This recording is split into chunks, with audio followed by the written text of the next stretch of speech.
parce que tu penses que Dieu peut te bénir. Alors voilà ce qu'Abraham a fait. Et le grand problème pour nous, le problème que nous avons aujourd'hui, quand Dieu nous dit quitte ton père, quitte ton père et va, je vais te bénir. Vous savez, nous tous qui sommes ici, nous avons un papa, nous avons une maison, nous avons une famille que nous aimons. Mais nous nous sommes retrouvés ici à Niamey. Et c'est un peu bizarre. Un pays où les d'autres ont juré qu'ils ne viendront pas ici. Mais finalement, ils sont venus à cause de la chaleur, tout ça. Mais à cause de l'argent aussi, on est là. Mais quand vous prenez, Dieu nous a dit, tu quittes le pays de ton père. Vous comprenez ce que c'est? Quand on quitte son père, tu quittes son adoration. Tu quittes son système. Alors quand nous quittons notre dénomination, nous sommes venus de baptistes, méthodistes, tout ça. Tu dois oublier ça. Le système de la parole. Abraham avait un papa féticheur. C'est pas parce que ton père, ta mère est féticheur et que Dieu ne va pas t'appeler. Qu'est-ce que Dieu a fait? Il dit Abraham, sors. Mais il ne sait pas où il allait. Mais étant convaincu, amen, il est sorti. Alors pour que nous sortons, bien, c'est on ne doit plus retourner aux choses que les parents font. C'est vrai? Nous sommes sortis de parents, mais à quelque part, quand vous avez embrassé le Seigneur, pour que tu sois totalement au Seigneur, tu ne dois plus faire un pied dedans, un pied dehors. Parce que quand tu crois le Seigneur, tu dois t'intéresser seulement à ces choses. Vous savez, chez nous, on fait des fétiches. On tue les moutons. Il y a tellement de choses qu'on fait. Mais quand tu crois au Seigneur, tu dois être prêt de ne plus faire ces choses derrière. Amen. Les parents peuvent te pousser. Les mamans peuvent te pousser. Mais ce n'est pas eux qui t'ont emmené dans le monde. C'est Dieu qui t'a emmené dans le monde. Maintenant, c'est quand tu viens dans le monde que ces féticheurs, ces choses-là, on dit que là, tu dois faire ça, tu dois faire ça. C'est lui qui a fait ça, c'est lui qui a fait cela. Non, frère. Beaucoup sortent, mais ils ne sortent pas totalement de la maison de leur père. Amen. On veut, il y a des pratiques qui se font sous votre nom. Toi, tu ne vas pas aller. Mais tu vas cotiser.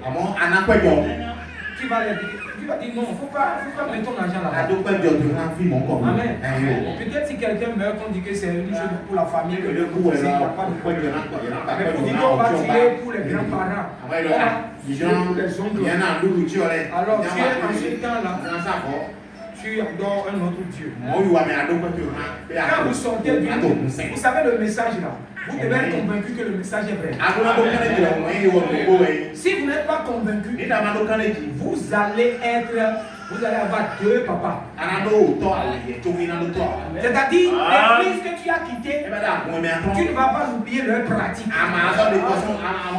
Et d'autres, quand ils vont en vacances, ils vont encore là-bas. Ok, quand il n'y a pas de frère, tu peux aller, mais tu sais comment tu vas te tenir. Amen. Parce que tu dois couper totalement leur façon, leur manière. Et tellement que nous avons été habitués à eux, ils nous ont pas montré, les églises ne nous ont pas montré la parole. Alors, imagine Abraham. Il est sorti. Il voyait son papa tuer les bœufs. Mais quand Dieu lui dit sort, pourquoi est-ce que Dieu veut qu'il sorte? Dieu sait que s'il restait encore là, ses parents peuvent encore le pousser. Et il va dire, j'ai le respect pour mon père, j'ai le respect pour mon frère. Alors il faut que tu quittes le lieu. Alors c'est une grâce. Lorsque tu peux, tu sors, tu peux servir le Seigneur. Amen. Mais quand tu sors du lieu où tu étais, tu allais à un autre lieu, c'est une grande bénédiction. C'est une grande bénédiction. Vous savez, une femme qui est née à un endroit, qui a grandi à un endroit, qui se marie à un endroit, vous savez ce que les gens disent? Qu'est-ce qu'elle peut nous montrer? C'est pas devant nous. Elle reste dans ce livre. Elle fait ceci, c'est le médecin, fait le malin. Pourquoi? Un homme, il a marié, il est grandi, il a fait tout dans le même cas. Et quand il marie, c'est quoi? Il fait le malin. On fuit ensemble, on boit ensemble, on fait tous ces choses. Et maintenant il fait le malin. Pourquoi? Parce que tu as été élevé. C'est ça le problème que je suis. C'est ça le problème. problème de Jésus.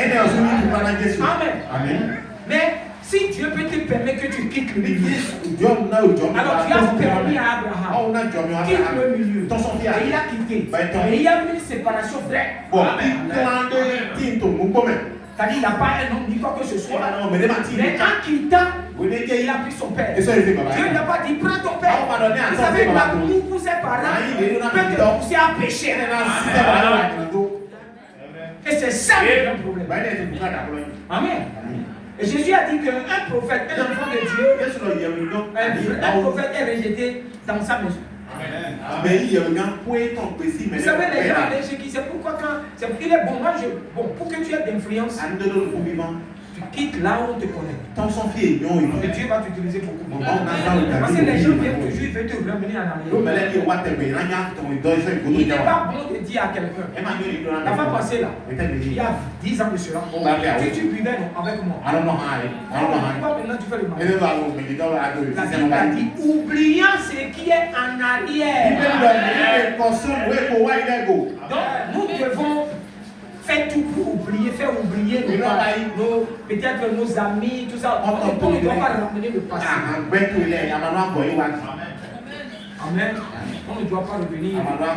Nous devons oublier. Et quand Abraham a dû quitter, il a quitté les cérémonies. Il a quitté les fétiches. Il a quitté les habitudes. Et il allait seulement, la conviction lui a donné la grâce à aller là où Dieu veut qu'il aille. Amen. Ça c'est Abraham. Nous aussi, vous savez, l'appel de Dieu est d'une manière différente.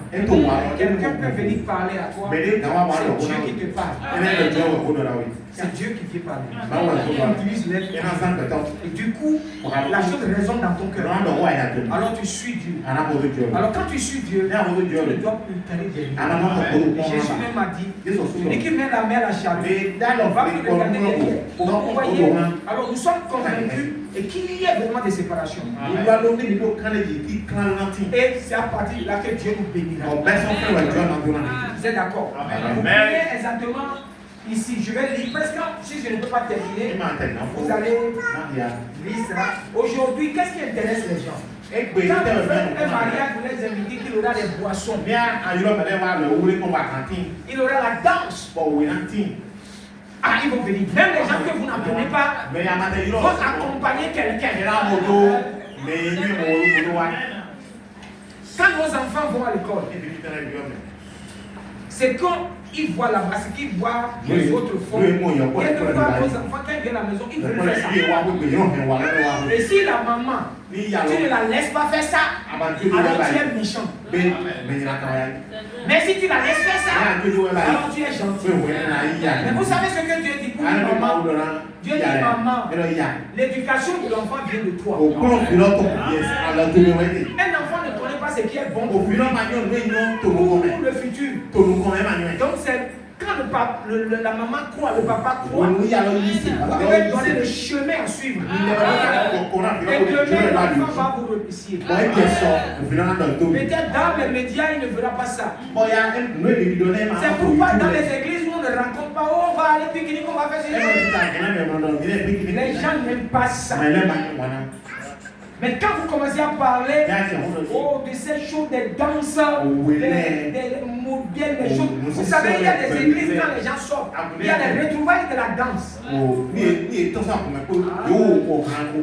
dimanches soirs ou les certains endroits où ils vont danser, ils vont danser les conneries, les zouks, les quoi, les stades qui voient à la télé là. Même les pasteurs sont dedans. Qu'est-ce qu'ils sont en train de faire? Ils ne sont pas intéressés aux choses de Dieu. La Bible a dit que Dieu nous a appelés à se sanctifier. Sans la sanctification, on ne fera pas Dieu. Qu'est-ce que les gens s'intéressent maintenant? Manger, boisson, la fête, télévision. C'est ça, c'est ce qu'on veut. Quand vous avez ça là, vous allez voir tous les amis. Oui, les amis. Pourquoi? Beaucoup de frères chrétiens ont perdu leur ami. Hein? Beaucoup de sœurs ont perdu leur ami. À cause de quoi? Le nouveau monde. Notre nouveau monde, c'est le Saint-Esprit. Notre nouveau monde, c'est la parole. Quand vous rentrez dans ce monde, les vieilles choses sont oubliées. Du coup, les gens vous voient. Et ça, c'est toi qui es belle. Tu fais ces choses-là. Dans l'église, dans quelle église tu vas venir? Dis bon, je vais. Message. Ça veut dire quoi? Message. Et puis vous ne portez pas, vous parlez, tu ne fais pas pantalon. Toi, quand on te voit dans pantalon. Hein? Non, vous voyez, les soeurs sont séduites. Mais la Bible, ces chemins n'est que la mort. Mais combien de personnes s'intéressent à la vie? Ils ne veulent pas.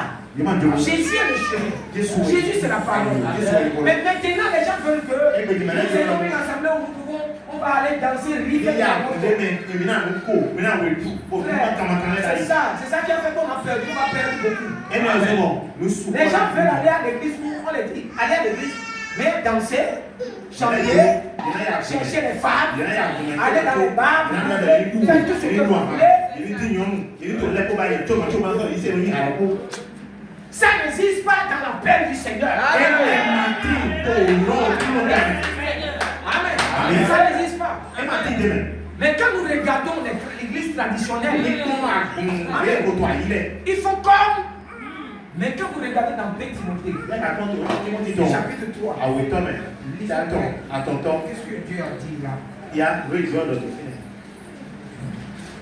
2 Timothée. Regardez bien, ça c'est les chrétiens que Satan utilise. Quelqu'un me dit ça. 2 Timothée chapitre 3, verset 4 à 5 sur le. Ok. Oui, verset 4 à 5 sur le. Insensible, déloyaux, calomniateurs, intempérants, cruels, ennemis des gens de bien. Bon. Ayant l'apparence de la piété, mais ignorant ceux qui en fait la force. Amen. Est-ce que les gens vous comprenez? Vous avez compris ce qu'elle dit? Le Saint-Esprit a dit que dans les derniers jours, les gens seront ingrats, méchants, cruels. Vous faites le bien, mais on ne vous rembourse pas le mal. Vous parlez bien de quelqu'un, vous lui dites des bonnes choses. Peut-être qu'il peut se tourner pour dire des mauvaises choses. La Bible a dit que nous devons nous attendre à ces choses. Maintenant, dans les chrétiens, il dit ayant l'apparence. Ayant l'apparence de la piété. C'est-à-dire, ils ont l'apparence qui ressemble à Dieu. Mais ils renient la vraie parole. Amen. Ayant l'apparence de la piété de lui, c'est qui? Qu'est-ce qui fait la force de Qu'est-ce qui a fait la force de Jésus devant Satan? Amen. Vous savez, quand Jésus était venu dans le monde, il s'est intéressé les affaires du Père. Mais qu'est-ce qui était la force? Vous savez que Jésus est une force.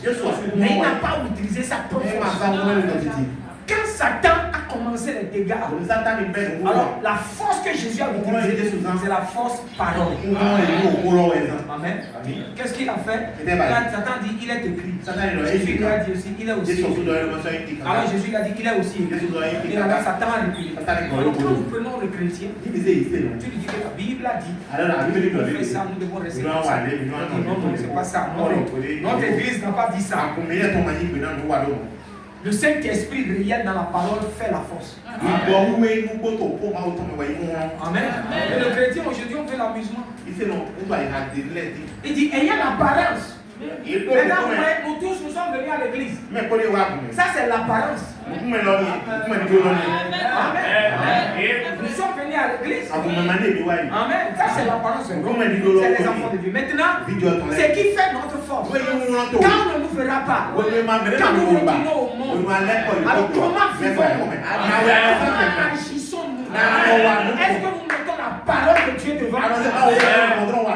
parole m'a dit ça. Je ne dois pas le faire. La parole m'a dit ça. Et à cause de cela, tu vas perdre beaucoup de parole. Amen. La parole, c'est ça qui est la force. Vous entendez les gens dire non. La Bible est écrite par les gens. Et on ne peut pas faire tout. Amen. Amen. Quand nous prenons, j'ai dit je vais avoir un cadre pour faire. Parce que nous, nos soeurs chrétiens, vous devez savoir qu'il y a certains conflits que vous n'allez pas faire. L'amour là, ça aide, ça corrige. Il y a certaines choses que vous faites là, c'est des esprits qui vous aident à faire ça, mais tu ne le sais pas. Et c'est la parole qui dénonce, la parole va dénoncer ça. Il y a certains conflits où les femmes là, vous n'allez pas faire ça.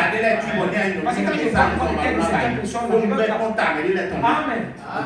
Parce que le Saint-Esprit veut que nous éloignons du monde. Amen.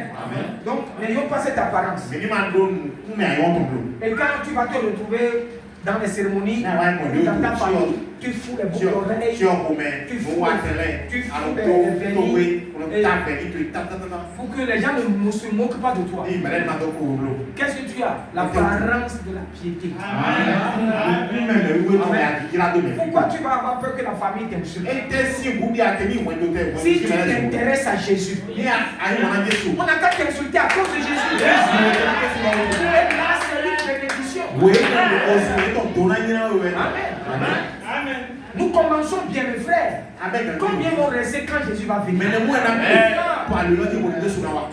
Amen. Nous commençons. Jésus ne va pas tarder. Il est très proche, il va venir. Mais il veut que nous vivions dans la sainteté. Il y a des gens, l'église les terrains. Ça les dérange vrai. Mais quand vous mettez les billets devant eux, si vous mettez les danses, la télé devant eux, non, ils sont en action. Et les parents qui laissent les enfants regarder la télé, tout ça, vous les apprenez bien des choses. Parce que peut-être tu veux faire d'autres affaires, je ne sais pas comment. Mais faites attention pour qu'ils ne voient pas que ces choses-là sont des habitudes. Peut-être que si tu veux faire une émission, assois-toi avec eux. Si tu as des questions, si vous avez des questions animées, chrétiennes, que la télé que les enfants voient soit saine. Quelquefois, les femmes disent pas, mais les hommes ne sont pas d'accord. Ne livrez pas le calme des enfants par la télé.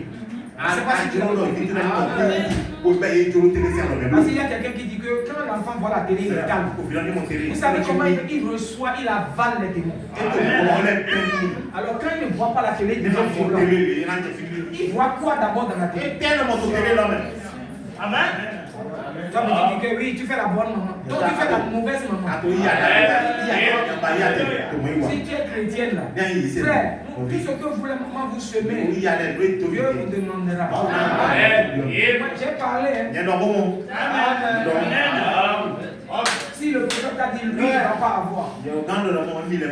Même si même vous allez voir un frère et que vous voyez la télé est là et ouverte, soit tu vois une information, soit peut-être quelque chose de sain est en train de te donner aux enfants. Dans les chambres des frères, dans les portables des frères, il y a des signes qui n'importe comment. Comment ta sainteté, c'est comment? Ce que vous mettez sur vos posters, comment vous appelez ça? Qu'est-ce que vous appelez profil? Profil, c'est quoi? Statut, ce qu'on voit, n'est-ce pas? Et vous pouvez appuyer quelqu'un, vous pouvez appuyer sur quelqu'un, ça va commencer à parler. Et c'est des choses d'autres mains, c'est une chose de TikTok, ils mettent par rapport, c'est ça qui est statut. Très bien. Maintenant, ce que vous mettez sur les statuts, prouve ce qui est dans ton cœur. Parce que le Saint-Esprit là, ce n'est pas tomber. Tu tombes, tu pleures, ce n'est pas ça le Saint-Esprit. Satan aussi fait tomber. Satan peut faire tomber vrai. Tu vas penser que c'est le Saint-Esprit. Satan prophétise. Mais Dieu n'est pas dedans. Il faut que nous grandissions, pour que nous allions au niveau plus beau. Amen. Amen. Maintenant, quand vous essayez de... Il ne faut pas la langue, on prophétise, on fait tout ça là. Mais Jésus a dit que c'est le fruit. Alors, le fruit de le montrer. Vous mettez les chansons des fétiches par exemple. Sur votre statut. C'est-à-dire que c'est quelque chose que tu as vu qui t'a plu. Et que tu l'as pris. Mais tu n'as pas bien étudié ça. Tu n'as pas bien vu la fin. Quelquefois c'est à la fin. Parce que moi je vois les statuts des gens. Et après je dis oui, c'est pour voir à peu près comment les gens sont. Tous ceux qui m'appellent quand je vois vos statuts, je vois exactement les esprits qui sont là. Les esprits qui sont là, je le vois. Vous voyez, quand quelqu'un montre les chaussures, je comprends directement qu'il veut vendre les chaussures. Je vois les parfums, je vois que maintenant, tu mets quelque chose et ça reflète le monde. Alors, cela prouve que toi, tu cautionnes Satan. On ne doit pas faire ça. D'abord, avant de mettre quelque chose sur vos posters, regardez bien ça. Regardez bien voir. Est-ce que ça élève Jésus? Inculquez aux enfants l'amour de Jésus. Inculquez tous ceux qui sont avec nous. Vous savez, frère, nous écoutons quand moi j'étais aussi avec 12 ans. On est beaucoup dans notre maison. On dansait avec les tantes, on faisait la fête. Quand on parle de fête, nous, tous les enfants, on est là. Mais l'église là, quelquefois on coupe pour l'argent, on va dire que fils doit aller d'abord à l'église. Et quand tu reviens, tu m'appelles. On veille que quand vous allez, vous devez aller donner l'argent. Quel argent là, on prend ça pour manger, mais il y a quelque chose que maman fait là. C'est de bouillir avec le maïs concassé. On prend l'argent chez la grand-maman, on va aller mettre ça à la caisse. Et quand on va aller, on paie le manger avec ça. On sort dehors. Et finalement, quand on met sur la cour de l'église, des diacres pour chicoter les gens pour aller à l'église. Qu'est-ce que Satan veut? Satan veut que nos enfants soient détruits. Et il commence un peu. Avez-vous vu ce que Dieu a fait? Si vous ne savez pas, vous lisez, vous allez vous fâcher à un endroit. Quand Jésus est né, on a dit de tuer les enfants. Vous savez ça?